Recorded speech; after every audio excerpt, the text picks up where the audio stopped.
Glória a Deus.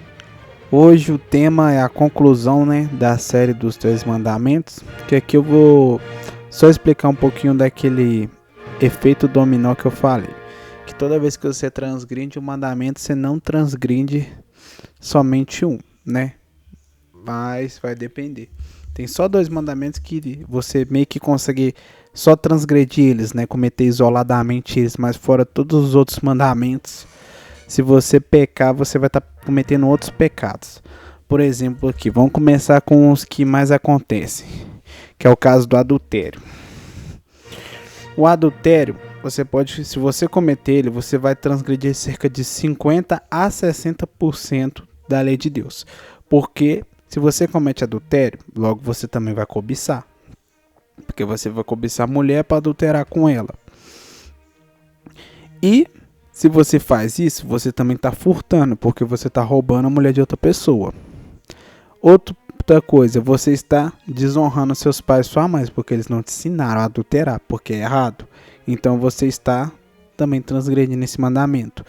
Outro ponto, você está profanando o nome do Criador, porque profanar o nome dele, usar o nome dele em vão, também está relacionado à conduta, que nem a gente já estudou. Se você está agindo de má conduta, você está profanando, desonrando o nome dele.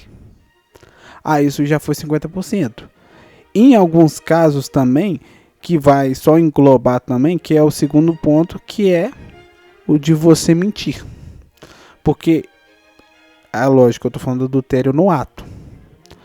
Nenhum adúltero no ato fala a verdade. Nenhum adúltero fala, adulterei, eu sou adúltero. Ou chega lá pra mulher, eu vou lhe adulterar rapidinho. Então todo adúltero é mentiroso, porque ele vai esconder isso. Então, tipo assim, além de você cometer 50%, que você já vai estar cometendo outros 4. Outros 4 pecados junto com o do adultério, que vai estar relacionado, você vai estar transgredindo 50%, logo você já vai cometer outro pecado, que é o da mentira. Então aí você já quebrou 60% dos 10 mandamentos. Já foram 6 mandamentos que você praticamente quebrou só na questão do ato de adultério, em adulterar. Aí já foi um efeito dominó. Aí você já se lascou. Em vez de você pedir perdão por um pecado, você vai ter que pedir perdão por 6 pecados que você cometeu. Mas varia. Se for tipo assim, o primeiro vacilo que você fez, você foi lá, reconheceu, confessou, se desculpou, aí vai ser só 50% do erro, de transgressão das leis, Agora o outro, o furto. Se você furtar, você está desonrando seus pais. Se você furtar, você também está cobiçando, porque você está querendo aquilo que não é seu. E você está transgredindo o nome do Criador, porque você está com má conduta. E você está transgredindo o sábado, porque se você furta, logo você não trabalha e logo você também não guarda o sábado para se dedicar ao Criador, porque você é um ladrão. Então você já quebrou esse mandamento também. E lógico, também entra a questão da mentira, porque eu não conheço nenhum ladrão honesto. Eu roubo, mas eu não minto. Não existe isso. Eu não conheço nenhum cara que rouba, mas fala, eu roubei, mas eu roubei porque eu precisava. Roubo é roubo, independente se está passando necessidade ou não, é roubo. Outro, matar. Se você mata, você está usando o nome do Criador em vão, porque está com má conduta, a não ser que entre no caso de autodefesa, porque aí, beleza, se foi para você não morrer. Aí não entra nesse sentido, mas fora isso, vai ter a questão de desonrar os seus pais, porque seus pais não te ensinam a matar ninguém. Então você vai estar faltando com respeito para eles, você não vai estar honrando a eles. Então você vai também quebrar esse mandamento. Aí vai ser 30% dos 10 mandamentos já foi quebrado. O primeiro, idolatria, vai ser cerca de 40%, porque se você é idólatra, logo você já tem o ídolo, seja de imagem, seja de pessoa, você já quebra o segundo mandamento junto e já quebra o terceiro, que já vai estar profanando o nome do Criador. Então já foi 3, e fora que você vai profanar o quarto, que você não vai guardar o sábado, porque o sábado seria para você descansar e focar no Criador. E se você é um idólatra, você não adora ele, então não tem como você guardar o sábado. Então você já quebrou 4 mandamentos, num só que você quebra, você já quebra os 4. O próximo, que é o quarto, descanso. mesma coisa, vai ser só o contrário. Você vai quebrar o segundo, vai quebrar o primeiro e vai quebrar o terceiro, porque eles estão tudo ligados. Aí você já vai ser 40 de novo, 40% da lei quebrada. Quebrou os 4. Se você não guarda o sábado, logo é porque você é um idólatra, que você não está focado no Criador. Se você é um idólatra, logo você tem um ídolo. E logo você está profanando o nome dele. Agora o 9, que é o da mentira, que é o falso testemunho, né? Que é a mesma coisa, falso testemunho é mentir. Seja no tribunal, que era o foco principal naquele tempo que ele mais estava falando relacionado a isso, ou mentira mesmo, mas que não mentir, que é o 9, simples. Você não vai estar honrando seus pais porque seus pais não te ensinam a mentir. E logo você vai estar usando o nome do Criador em vão também. Agora o segundo, mesma coisa.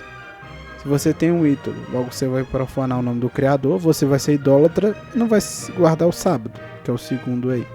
De novo, quebrou 4 mandamentos. O terceiro, que é só a questão do nome em vão. O nome em vão, se você não tiver, vamos supor, você tem a conduta certa, ele é o único que dá pra falar assim que você só, né, vai quebrar ele. Se você cometer isso, se você só falar o nome do Criador em vão mesmo. Porque normalmente ele está relacionado mais aos outros. Quando você quebra os outros, automaticamente você vai quebrar ele. Mas se você tem uma boa conduta, coisa, então você só, às vezes, fala, meu Criador isso, meu Criador aquilo, então você vai estar só quebrando ele. Vai ser só um mandamento mesmo. Agora o quinto vai ser mais ou menos a mesma coisa.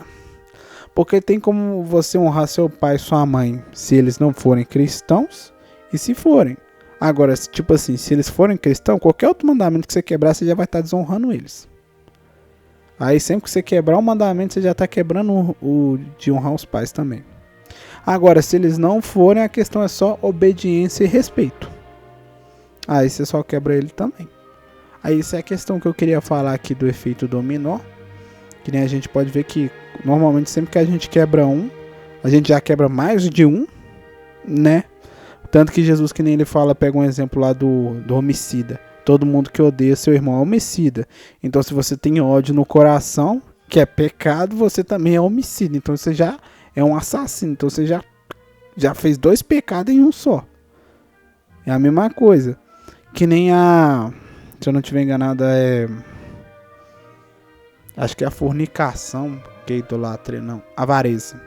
Avareza, que é o amor ao dinheiro. Avareza é idolatria. Então, tipo assim, você sabe que se você cometer idolatria, você já está cometendo 4 pecados. Então, se você é avarento, você está cometendo 5 pecados de uma vez. Porque é a avareza que vai gerar a idolatria, que vai gerar um ídolo, que vai gerar o nome em vão, que vai gerar a falta do descanso. Ou seja, vai estar cometendo 5 pecados de uma vez. Se você for avarento, já comete 5 pecados de uma vez. Então, efeito em cadeia. Então, tem que tomar cuidado com isso. Então, a gente tem que entender uma coisa. A maioria dos pecados, não todos, é claro, mas a maioria das vezes que você cometer um pecado, você já vai estar cometendo outro.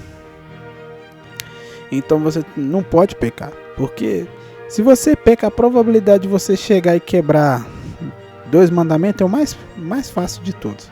Mais provável é que quase toda vez que você pecar, você já vai estar quebrando 2 mandamentos, é o mínimo. Pelo menos 2 mandamentos você vai estar quebrando. Quando você cometer um pecado, você não está cometendo mais, sim 2. Se você mentiu, além de você cometer a mentira, você está desonrando seus pais. Então já foi 2 pecados pelo preço de 1. Pecado é tipo assim, é como promoção que você vem no supermercado.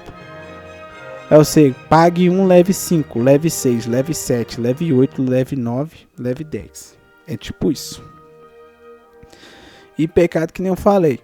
Tá lá toda a lei, eles é tudo fatia de mesmo bolo, fatia de uma mesma pizza. Quando você pega uma, normalmente já vai a segunda de uma vez. Porque o mais normal é esse, pelo menos que nem aqui em casa é assim. Você pega sempre e coloca 2 fatias, você nunca pega uma só. Normalmente é sempre 2 e vai, come, depois pega mais 2. Então é a mesma coisa do pecado, por isso que a gente tem que tomar muito cuidado com isso. E prestar bastante atenção, porque é uma coisa muito séria. Seríssima, e ele é sempre um efeito em cadeia. Que nem a Bíblia fala, um abismo sempre chama outro abismo. Então, tipo assim, além de você cometer normalmente pelo menos 2 pecados, pela estatística aqui que eu fiz, pelo menos 2 pecados você vai estar cometendo. Toda vez que você pecar uma vez, você vai estar cometendo 2 pecados de uma vez. você sempre vai estar piorando. A tendência é sempre você ir para outros pecados. Porque se você mente, a sua tendência depois é roubar, é adulterar, é idolatrar, é mentir, é matar, essas coisas, uma hora ou outra. Ou cobiça, ou gula, tem uma montoeira de pecados. Esse aqui a gente só tá fazendo a série, né, pelos 10 mandamentos do Antigo Testamento. Mas hoje em dia tem muito mais pecado, então, tipo assim, é muito mais fácil você cometer muitos erros. Hoje é muito mais fácil a gente errar do que antigamente. Antigamente era mais difícil. Tanto que nem eu falei, você cometer adultério, os caras tinham que te pegar no ato. Então, enquanto ninguém te pegasse cometendo adultério, não era adultério. Então, né? Tipo assim, o cara podia morrer vivendo no adultério, que ele ia ser considerado um santo porque ninguém pegou ele. Ia ser desse jeito antigamente. Então, né? Era mais fácil pros caras pular a cerca lá e fazer as coisas erradas, que nem um cara matar. Os caras só iam pegar ele como assassino se eles descobrissem o corpo ou se alguém tivesse visto o cara lá, né? Matando o outro. Senão, o cara ia viver a vida inteira tranquilo. E ninguém ia saber que ele matou o outro. Ia ser uma coisa, né? Que você foi não pode, mas ia ser assim, né? Antigamente as pessoas tinham que ver, né? Tinha que ver pra falar que era. Hoje em dia não. Se você pensou, já tá constado lá no registro celestial. Cometeu tal pecado. Vá pro inferno esse miserável porque pecou. Antigamente não. Ele falou assim: só vai constar se alguém vê o cara fazendo. Se ninguém vê o cara fazendo, não vai constar. Mesmo não importa. Ele pensou, não importa. Não vai constar. Tanto que em Hebreus fala o seguinte: a lei não podia aperfeiçoar o coração dos homens. Tanto que em Eclesiastes fala outra coisa: porquanto não vem o juízo de imediato sobre a má obra, o coração dos filhos dos homens está inteiramente disposto a praticar o mal. O que Salomão quis dizer aqui? Que por conta de Deus não dar o castigo imediato, o homem sempre vai buscar errar porque ele viu: não aconteceu nada, fiz errado, não aconteceu nada, vou continuar fazendo. Esse é o pensamento do homem. E é o que os caras faziam. Os caras via, não tinha como alguém condenar ele pelo pecado porque ninguém viu. O cara continuava fazendo. Então a gente tem que tomar muito cuidado com isso. Antigamente era assim, né? Mas hoje em dia não tem como esconder nada do Criador, né? E não tem como, né, não ficar registrado que nem antigamente. Então, pense nos seus atos. Essa é a conclusão e o efeito dominar que eu queria esclarecer aqui, para deixar mais claro, né? Que eu só dei umas faladinhas nos outros vídeos. E que Cristo possa abençoar vocês mutuamente. E que vocês continuem se esforçando, né, para agradar o Senhor.